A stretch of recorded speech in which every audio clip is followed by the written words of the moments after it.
pourrais nous donner des exemples d'exercices pratiques qu'on peut faire à la maison, enfin voilà, qui concernent la sophrologie? Toutes les respirations.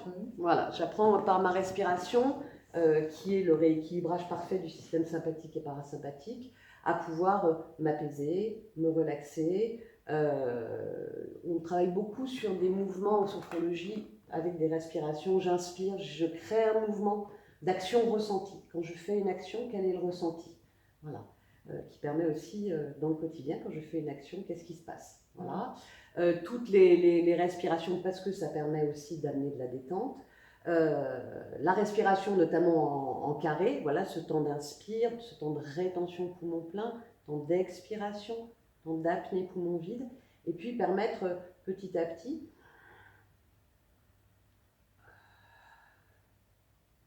voilà, avec pourquoi pas une visualisation que j'amène sur ces respirations, une image du printemps, de l'été, de l'automne, de l'hiver, pour permettre au quotidien après de les utiliser, parce que c'est des entraînements tout ça, et pouvoir dire après, cette respiration par exemple, serait intéressant de l'utiliser avant chacun de vos repas. Ça permet de se recentrer, de se concentrer, d'arriver au repas peut-être plus en conscience. Voilà, donc toutes les respirations sous toutes leurs formes, tous les procédés d'action ressentie corporelle, de relaxation dynamique, toutes les visualisations qui permettent de me projeter dans les semaines à venir, dans ce que je peux changer de mes habitudes, etc. etc.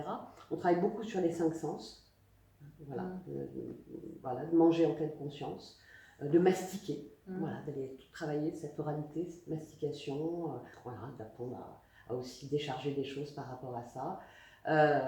Et puis on travaille sur la motivation. Quelquefois ça permet aussi par rapport à une autre prise en charge diététique ou endocrino d'aller travailler sur la motivation parce que la diète a demandé de faire un petit peu plus attention à ça. Voilà, comment je peux trouver les motivations positives pour ça. Et puis un travail souvent dont on ne fait pas l'impasse, qui est le travail sur la confiance, l'estime et l'assertivité. Voilà, c'est souvent très mis à mal dans cette maladie-là. D'accord. Je ne vaux plus rien, je ne suis plus rien. Voilà. Enfin, question rituelle, toi qui accompagnes du coup les personnes qui souffrent d'obésité au quotidien grâce à la sophrologie, comment tu pourrais résumer selon toi l'obésité en 3 mots? Alors, j'ai un peu réfléchi à l'histoire. Je suis partie sur 3 appositions, qui est de passer du corps rêvé, ou de celui dont on nous fait croire que c'est le corps qu'il faudrait avoir, à un corps vécu, de l'intérieur. Voilà. De la stigmatisation, parce que la grossophobie, la stigmatisation, c'est encore très très très très fort.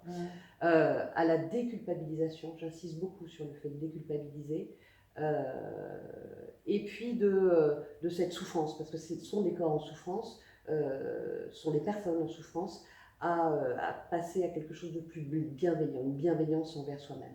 Voilà. D'accord. Merci beaucoup Lorraine. Merci à toi Aurélie.